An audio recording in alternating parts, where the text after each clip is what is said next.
Understanding all post-secondary options from the Transition with Your Teen series of parent and student outreach meetings, brought to you by Sweetwater Union High School District Special Services Office. I am Michelle Sturm-Gonzalez, Program Manager at Special Services here in Sweetwater, and here's what you missed at our last meeting. When considering the differences between high school and college, we need to consider the umbrella of services covered under IDEA and ADA, respectively. While in high school, the Individuals with Disabilities Education Act, or IDEA, guidelines mandate free evaluation, development, and implementation of the IEP. A case carrier or teacher acts as an advocate for the student with a disability and provides consult to other teachers to ensure accommodations are being implemented.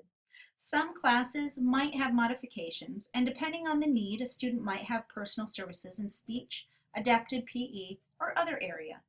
These services and regulations are in place to ensure success of each student reaching his or her IEP goals. In college, the Americans with Disabilities Act, or ADA, changes that focus from ensuring success to providing access. At college and in the workplace, it is the job of the individual student to provide verification of his or her disability.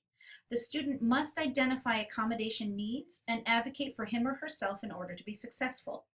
College coursework and manual content cannot be modified, nor does ADA provide for personal services. Under Section 504, there are medically allowable services and educational services that might be provided through Regional Center.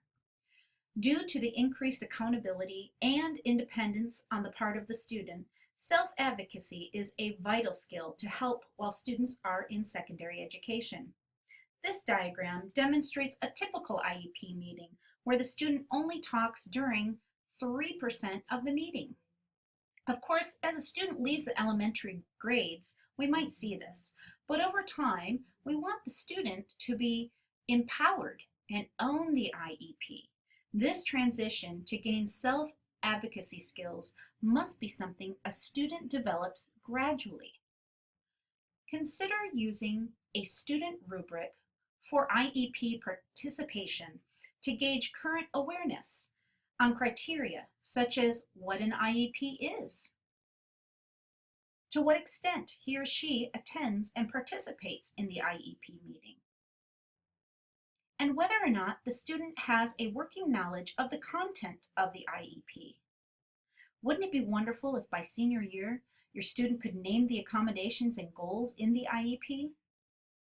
The most critical area on the rubric is the need to describe both the abilities and disabilities to others and possess a working knowledge of his or her rights and responsibilities. This is required in both education and in the workplace. A student entering these arenas must be responsible and declare that disability to gain the right to receive accommodations necessary to be successful. Without that disclosure of the disability, if a student fails, they do not get a do-over. However, with the disclosure of disability, an accommodation is necessary prior to any attempts to pass or be successful on the job. In order to be able to speak up for your rights and understand your accommodations, a student must have a good set of social and communication skills. If you are interested in a resource that will help guide you and your student through secondary education, taking into account the essential components to move on to college successfully, consider these helpful websites that provide clear steps to take. At each grade level, Southwestern College has provided a transition checklist that develops many of the skills we discussed from the student rubric. In addition, each high school has a disability support services peer advisor to meet face-to-face with any senior interested in applying to attend Southwestern College in the fall. He will walk them through completion of verification forms in addition to application and registration online forms. Don't forget about the volunteer hours your student must complete in order to meet graduation requirements.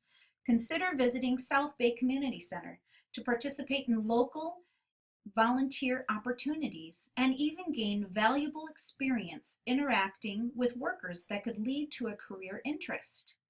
Our holiday breaks are fast approaching and provide a great opportunity to fit in a few more hours.